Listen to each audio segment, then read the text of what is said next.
Hi, everyone. I'm Dr. Marina Kurian, and I'm a bariatric surgeon in New York City.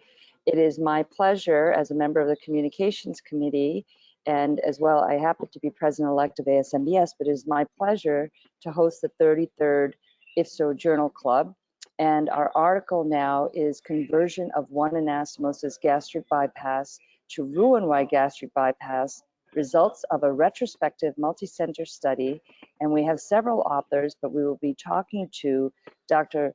Lionel Rebibo about this. He is the digestive surgeon in the Department of Digestive, Esophagogastrique, and Bariatric Surgery at Hôpital Bichat Bernard in Paris, France. And the webinar itself will be on June 22nd at 2 p.m. Central European Standard Time and 8 a.m. Eastern Standard Time. And if you miss the Journal Club, it will be available on the website for the Ifso website, as well as the Ifso YouTube channel. And I want to welcome Dr. Rebibo, and we're just going to give you a little intro into what we're going to discuss. So welcome, thank you for joining me. Thank you. I'm very nice to meet you and to participate to this webinar, or to this short presentation of our article. So it's a great pleasure to participate.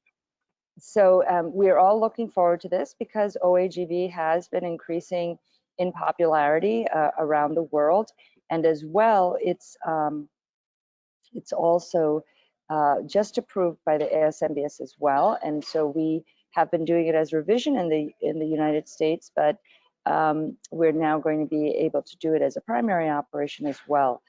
Tell us a little bit about the study population in your paper, please.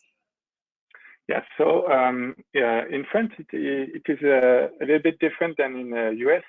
There was many one anastomosis gastric bypass, but recently there's a French publication showing increased rate of complication with such surgery. And so one anastomosis gastric bypass is not allowed in France since 2 or 3 years. So there's no more surgery like this one. And in our department, we don't do such procedure. We perform only a Roux-en-Y gastric bypass. So we are tertiary center, and we receive many complications. And in nursery, there's finally few patients with complication after one anastomosis gastric bypass. There was 23 patients, and this is a short series, but finally in the literature there's not many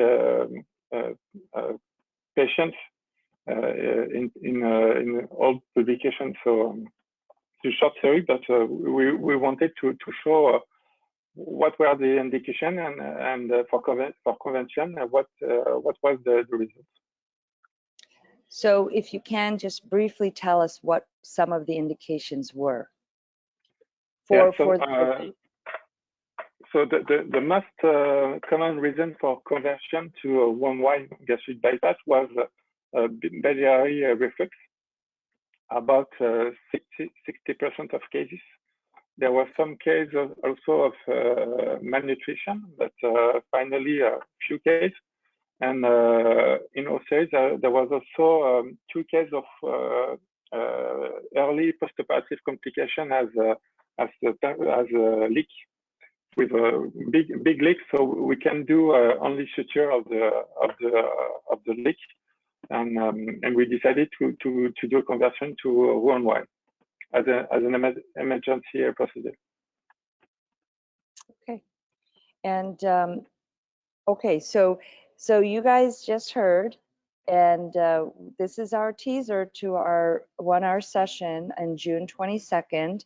Dr. Rebibo and I will be back in different locations, but we were going to talk to you again on June 22nd for the 33rd Ifso Journal Club at 2 p.m. Central European Standard Time and 8 a.m. Eastern Standard Time to learn about what some of the potential complications of OAGB are and we will get further details from Dr. Rabibo, as well as get some recommendations for what our follow-up should be and perhaps what our surveillance should be in these patients. Thank you so much, Lionel, for joining me today.